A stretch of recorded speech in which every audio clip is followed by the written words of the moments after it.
Guys কত বেশি ভর্তা করতাম, কত বেশি রসুন, পেঁয়াজ, কাঁচামরিচ, ডুলা পাতা দিব, সব এখানে দিয়া ব্লেন্ড করে লাইম।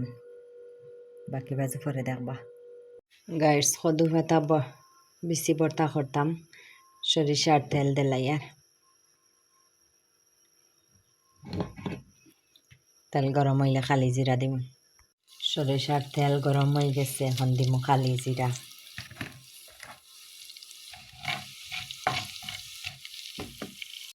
খালি জিরা একটু বাজা বাদে দিম রসুন, ব্লেন্ড করতে রসুন দিছি। পেঁয়াজ দিছি, পরিমাণ মতো লবণ দিছি, হলুদ দিয়া বিরান হয়ে গেছে। শুকনা মরিচও দিছি।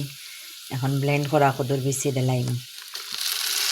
ব্লেন্ড করতে পেঁয়াজ দিছি, আদা রসুন দিছি, কাঁচামরিচ দিছি, সরিষা দিছি। সরিষা আপনারা দেখাইতাম ভুলে গেছি।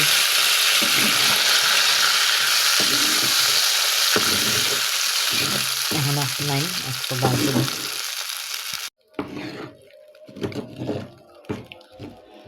তো সামান্য আরো যারা পানিটা নাইম।